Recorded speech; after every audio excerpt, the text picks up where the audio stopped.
Hello everyone. Today we discuss about development of base pay system in HRM. Pay is a key factor affecting relationships at work.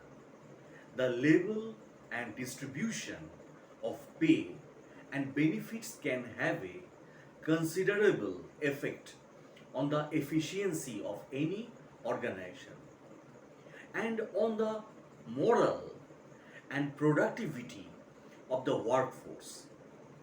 It is therefore vital that organizations develop pay systems that are appropriate for them, that provide value for money, and that reward workers fairly for the work they perform.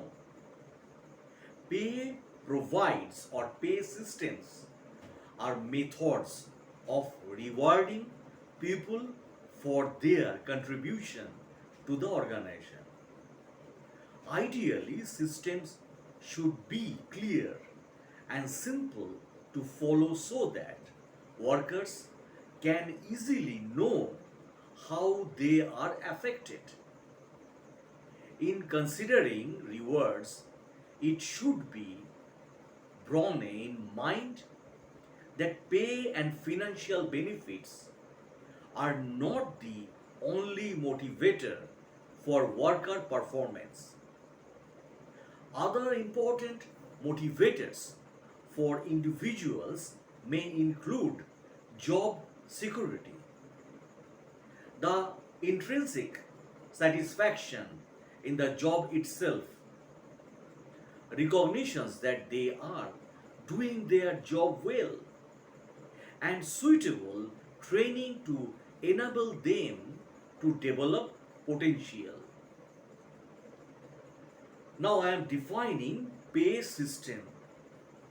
Pay systems provide the foundation for financial reward systems. There are basic rate systems where the workers receives a fixed rate per hour, week, month with no additional payment. There are systems related in whole or part to individual or group performance or profit. There are systems based in part on the workers gaining and using additional skills or competencies. Pay systems provide the basis on which an organization rewards workers for their individual contribution, skill, and performance. Pay structures are different. They are used to determine specific pay rates for particular jobs, usually based on the nature of the job, its content and requirements. A pay structure provides the framework within which the organization places the pay rates for its various jobs or groups of jobs. Pay systems fall into two main categories: those where pay does not vary in relation to achievements or performance, basic rate systems, and those where pay or part pay does vary in relation to results, profits, performance, including the acquisitions of skills. There are also systems where pay and any enhancement is related to the gaining of extra skills or competencies. These systems can provide opportunities for greater job satisfaction, allowing workers to carry out a wider range of work or work at a higher level. Basic rate systems are the easiest to operate and apply to many workers in the India. The workers receive a fixed rate per hour, week or month. Substantial numbers of workers, however, have part, though generally not all, of their pay based on incentive or variable systems. Their earnings can therefore vary according to their own performance, that of their team or group, or perhaps that of the enterprise as a whole. Relatives of pay differentials between individuals or groups of workers are, of course, also of fundamental importance. These are generally determined by the wage or salary structure of the organization rather than by the pay system, but they may be affected by changes in the pay system. The selection of an organization's pay system is often determined by negotiations between management and worker representatives. In theory, these negotiations can be kept quite separate from negotiations over payment, structures, and levels or amounts of pay. But in practice, negotiations often embrace all pay related issues. Now, we discuss about reason to have different types of pay system. Basic rate schemes, while clear, not offer incentives for increased or improved performance or quality, not for requirement and retention of workers. Incentive schemes may be individual or group based, short or long term. Productivity or efficiency gains may be required if a scheme is to be self financing.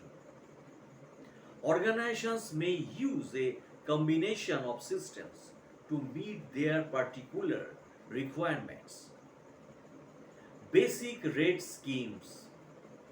Basic rate schemes tend to be job based, that is, the rate for the job. A grading structure may be developed through a job evaluation scheme which is used to put jobs into an appropriate grade or band in the organization. Pay increases may then depend on moving up a scale, skill development, promotion to another grade, or a general updating of pay levels. Now, incentive schemes. Incentive schemes may be short or long term schemes based on individual performance, such as weekly or monthly production, bonuses, or commission on sales, generally offer a short term incentive. Longer term schemes, such as profit sharing and share option schemes, may not provide such or as much incentive to individual workers as schemes based on personal performance. They can, however, help to generate in working a long term interest in the success of the organization. Pay is not the only factor that might produces enhanced performance, as well as the job related factors mentioned earlier, additional payments, non contributory pension schemes, and non cash benefits such as cars, life insurance, and assistance towards child care, workplace, nurseries, crutches, etc., may all play a part.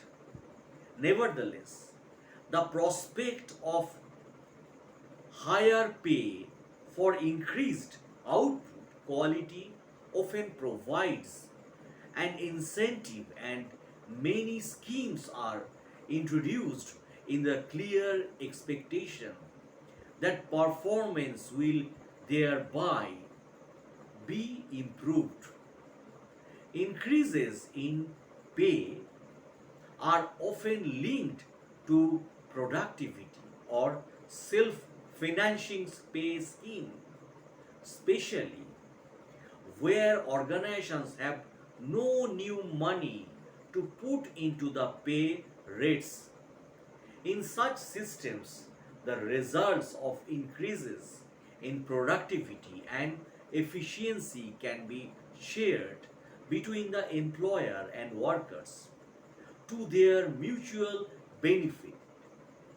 There is an increasing trend for organizations to build a quality factor into incentive scheme calculations, offering additional payments for reductions in waste, more good quality goods or services, are increased customer satisfaction. Productivity and efficiency schemes can be based on individual, group, or organization performance, development upon the needs of the organization, and the availability of suitable performance measures. Organizations often use a combination of systems to provide greater flexibility in the pay package to address particular needs. For instance, they may have a basic rate for the job with a top up increase that is self financing and an element for individual performance. This has been particularly common in the public sector and the privatized ex public sector or agencies. Now, selecting and installing a pay system, accept the cost. Any consideration given to changes in the pay system means cost will be incurred, management and staff time, expert help if necessary, as well as the actual pay cost that are likely to result. Be systematic. A systematic approach to considering and introducing a new pay system is likely to be more successful than trying to deal with problems only as they arise. Careful planning and above all the involvement of workers can avoid many potential difficulties. Now, involve the workforce. Involving the workforce is important for several reasons. Workers and their representatives may be able to contribute valuable information which management could be unaware of about the operation of the existing system and the likely effect of a new one. Time travel expense can be saved